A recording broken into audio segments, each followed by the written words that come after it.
Hey everybody, welcome to my channel. This is Deepcast Reactions and my name's Greg, and I think this will be the last one I do today, probably appropriately enough. But anyway, yeah, I know it was Anzac Day on Friday, and I guess when I get stuff up, today's Sunday, and actually it's Monday there in Australia, so yeah, I'm really late for the skies there, but I wanted to go ahead and play this nonetheless. And it's the great song, and the band played Waltzing Matilda by oh God, my brain just screwed up. I know who it's by, Edward Boggle. Anyway, this is different. This is the Bushwackers, and I realized that Dobie Newton, I guess is his name. He doesn't have the greatest voice in the world, but it's a good voice for what he does. I mean, he knows how to use it, and so it's a classic. But anyway, here's the version by the Bushwackers, and the band played Waltzing Matilda. When I was a young man, I carried a pack, and I lived the free life of a rover. From the Murray's green basin to the dusty outback, I was my Matilda all over. Then in 1915, the country said, son, there's no time for roving, there's work to be done. And they gave me a tin hat, and they gave me a gun, and they marched me away to the war. And the band played Waltzing Matilda as the ships pulled away from the quay. Amidst all the cheers, the flag waving and tears, we sailed off for Gallipoli. How well I remember that terrible day when our blood stained the sand and the water, and how in that hell they called Suvla Bay we were butchered like lambs at the slaughter. Johnny Turk, he was ready, he'd primed himself well, showering us with bullets, then he rained us with shell, and in 10 seconds flat, he'd blown us to hell. He nearly blew us back home to Australia. The band played Waltzing Matilda as we stopped to bury the slain. We buried ours, and the Turks buried theirs. Then we started all over again. Those that were left, we tried to survive in that mad world of blood, death and fire.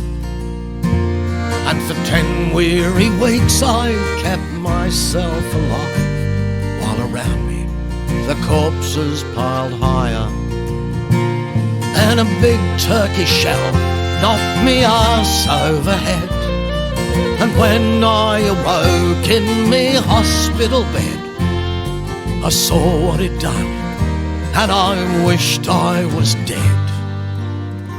I never knew there were worse things than dying, for no more I'll go waltzing Matilda all around the green bush far and free. To hum tent and pegs, a man needs both legs. No more waltzing Matilda for me. They collected the wounded, the crippled and the maimed, and shipped us on home to Australia. The arms, the legless, the blind and the insane, all those brave wounded heroes of Suvla. And when our ship pulled into Circular Quay, and I looked at the place where me legs used to be, I think, Christ, there was nobody waiting for me to grieve and to mourn and to pity. And the band played Waltzing Matilda as they carried us down the gangway. Nobody cheered, they just stood there and stared, and then turned their faces away.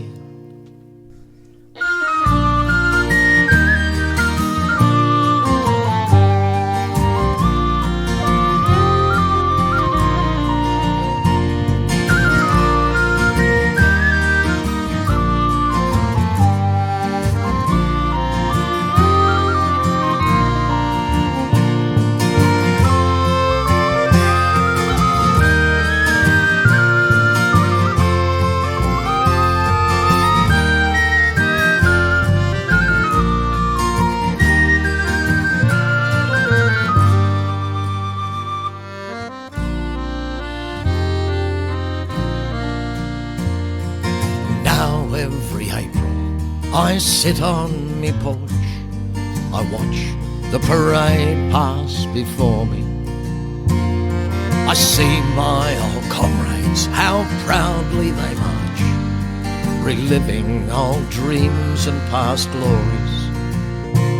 But the old men march slowly, their bones stiff and sore, tired old men from a forgotten war. The young people ask me, what are they marching for? And I ask myself the same question. And the band plays Waltzing Matilda, and the old men still answer the call. But year after year, those old men disappear. Someday no one will march there at all.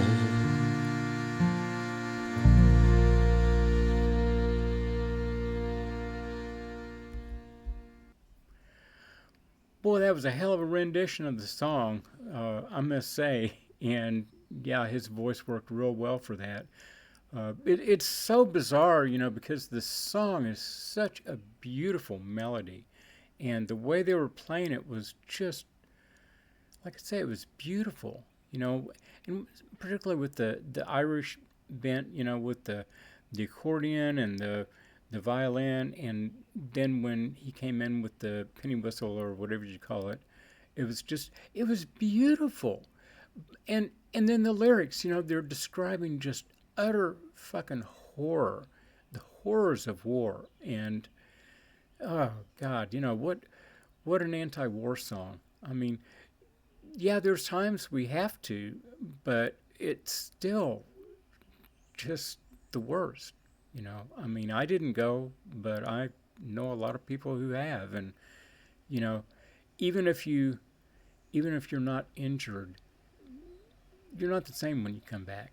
It's you've seen things nobody should ever see. But that's war. So I don't know. I mean, like I say, it's appropriate for Anzac Day, and I know that's basically the start of the commemoration. But then for all other wars afterwards, and all the people that served. I mean, there's oh God, man, there's so many great songs about it, and they all just rip me up, and I know part of it was because I had kids in Iraq and stuff, and so it gets me in particular, but still it's something you don't want to ignore either.